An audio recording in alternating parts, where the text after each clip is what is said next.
ওকে, 25% আমরা পেয়েছি। আর বাকি 25% একটা চেক আছে, যেটা আসলে খুব তাড়াতাড়ি এটা ক্যাশ হয়ে যাওয়ার কথা।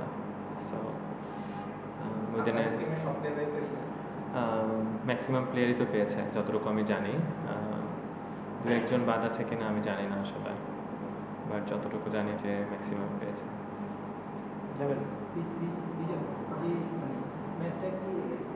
শেষ রায়ান বার্নু উইকেট থেকে আপনাদের জন্য ক্রুশাল ছিল কিনা, যে মোমেন্টে খেলাটা ছিল আপনাদের আসলে আমি দুইটা বল, ফুল টাচ বল, লো ফুল টাচ বল আমার মনে হয় মিস হয়ে গেছে। একটা এই পাশ থেকে যে বল করলো, আর একটা হাসানের বলে যেটা ফুল টাচ বলে, আমি ওইটা একটা, এই দুইটা বাউন্ডারি হতে পারতো আমার দিক থেকে, এটা আমি মিস করেছি আমার মনে হয় এখন। আর রায়ান বার্ন অবশ্যই খুব ভালো শেপে তো আছেই থ্রু অফ দ্য টুর্নামেন্টে। আমার মনে হয় এবার বিপিএলে Khushdil Shah, Ryan Burn one of the best foreigner মানে পারফর্ম করতেছে। তো আমার মনে হচ্ছে যে ও থাকলে অবশ্যই একটা চান্স তো ছিলই। আসলে আমার ইনিংস নিয়ে ওরকম কোনো স্পেশালি বলার কিছু নাই। আমি আসলে স্কোরবোর্ড এরকম শুধু দেখতেছিলাম যে ম্যাচটা কতটুকু ক্লোজে নিয়ে যায়, রান রেট কত চলতেছে। আমার ব্যাটিং আসলে শুধু মনে করছি যে উইকেটে থাকতে থাকি এবং বল অনুযায়ী ব্যাটিং করতে থাকি, যা আমি পারি ততটুকু এক্সিকিউশন করতে থাকি, কাকে মারা যায়, কী করা যায় এসব নিয়ে আসলে আমার ব্যাটিং নিয়ে আসলে প্রথমে একটা আফিফের হাতে একটা ক্যাচ ছিল, 6-7 রানে আউট হয়ে যেতে পারতাম। সো আল্লাহ তালা দিয়েছে বিধায় আসলে একটা বড় রান হয়েছে। তাছাড়া আসলে ম্যাচ জেতাতে পারলে আলাদা একটা শান্তি লাগতো। আসলে এরকম ম্যাচ কিন্তু জেতানোটা একটা ব্যাটসম্যানের জন্য একটা ড্রিমের মতো থাকে, যে লাইফ টাইমে এরকম 5-6টা সে ম্যাচ জেতাবে একা নিজের হাতে। তো জেতাতে পারলে হয়তো নিজের ইনিংসটা অন্যভাবে আপনাকে আমি সামারি করতে পারতাম, বাট এখন আসলে সামারি করার মতো কিছু না। হ্যাঁ, একটা সংখ্যাই তো, ভালো সংখ্যা, সুন্দর সংখ্যা, বাট আফসোস থেকে যাবে আমার মনে হয় এটা।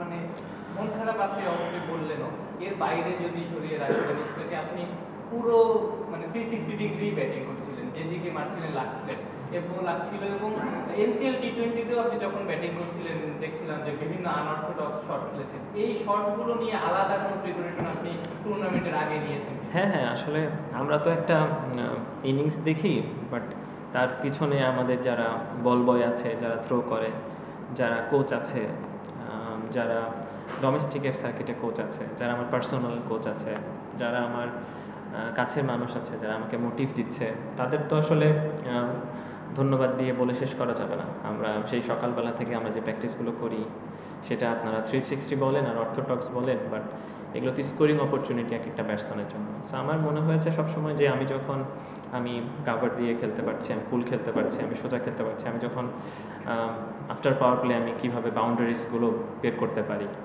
আমি ডেফিনেটলি পোলার্ড বা রাসেলের মতো এরকম করে আমি দাঁড়ায় 6 মারতে পারবো না, 5টা 6টা, বাট আমি 30-এর জায়গায় আমি 15-20 কীভাবে নিতে পারি, সেটা আমি কি কোন ওয়েতে।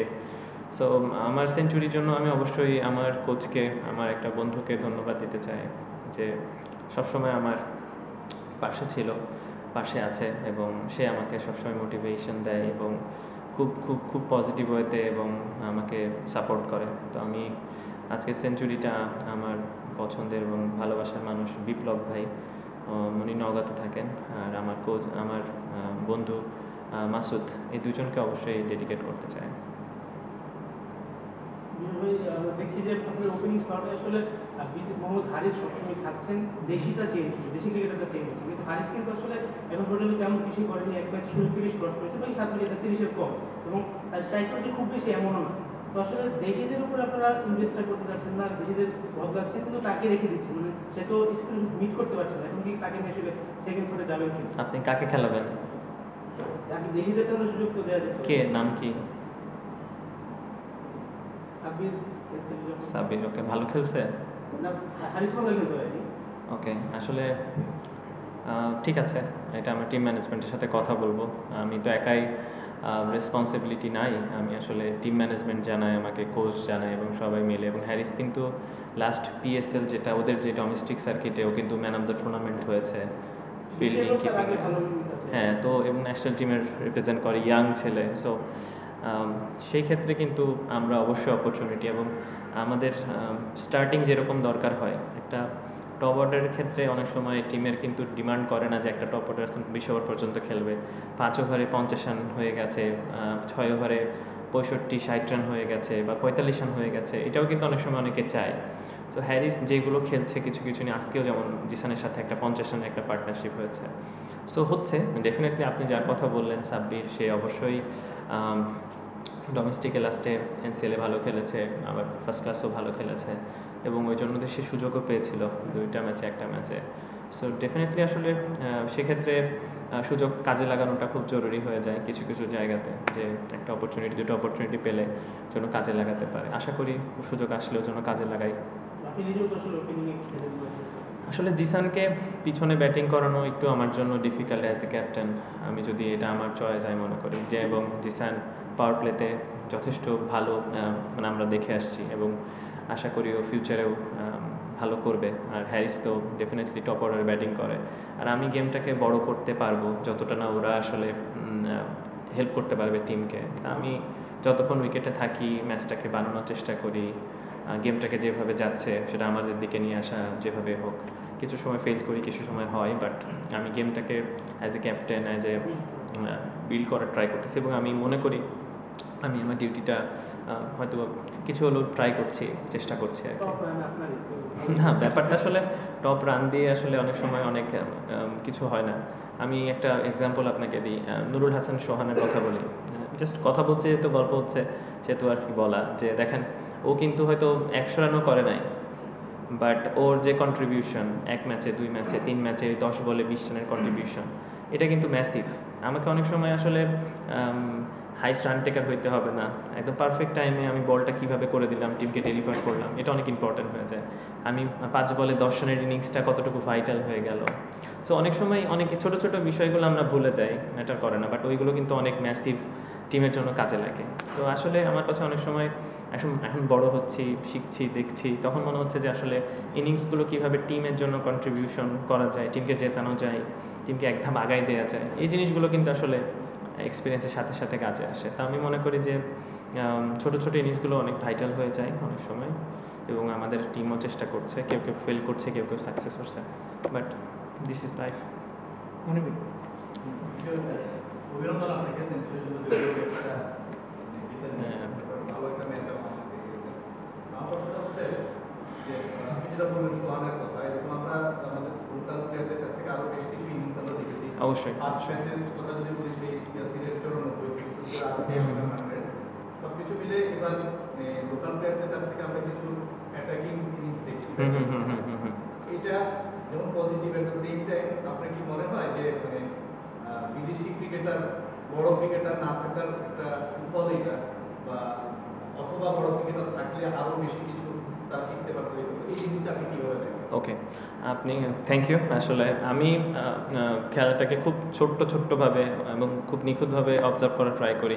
যেমন আপনি মাহিদুল অঙ্কন যে ইনিংসগুলো ছোট ছোট খেলছে, এবং আপনি যদি দেখবেন জাকির আলী অনিক, জাকির হাসান যেসব ইনিংসগুলো খেলছে, এবং আপনি যদি দেখেন শামীম পাটোয়ারির 1-2টা দারুণ ইনিংস, আজকে আফিফের ইনিংস, আসলে আমাদের ছেলেগুলো কিন্তু বাইরের লিগগুলো খেলতে পারে না, অপরচুনিটি আসে কম, এবং আমাদের দেশের নামটাও অনেক সময় বাংলাদেশ। তো আসলে বাংলাদেশের প্লেয়াররা কিন্তু ফ্র্যাঞ্চাইজি গেম অনেক কম খেলে। আমরা সাকিব ভাইকে, আমরা মুশফিক ভাইকে, তামিম ভাইকে, মুস্তাফিজ, কিছু তাসকিনকে আমরা কিছু কিছু জায়গায় খেলতে দেখি, কিন্তু যখন আফগানিস্তানের প্লেয়ার যারা ন্যাশনাল টিমকে রিপ্রেজেন্ট করে না, তারা কিন্তু বিগ ব্যাশ খেলছে, আইপিএল অনেক সময় থাকছে, তো আসলে তারা অপরচুনিটি অনেক বেশি পাচ্ছে, তখন তারা বড় প্লেয়ারের রূপান্তরিত হয়ে যাচ্ছে, কারণ তারা ফ্র্যাঞ্চাইজি বড় গেমগুলো খেলে। বাট আমাদের প্লেয়ারদের মধ্যেও যে সেই কোয়ালিটিগুলো আমি মনে করি আছে, এবং তারা আসলে প্রমাণ করার সুযোগ তখনই পায় যখন এই ম্যাচগুলো হয়, তাদের কাছে বল থাকে, তারা অপরচুনিটি পায়। তা আমার কাছে মনে হয় আমাদের যে নামগুলো বললাম, দে হ্যাভ এ ক্যাপাবল, মানে তাদের ক্যাপাবিলিটি আছে যে তারা ভালো করবে, এবং তারা করছে।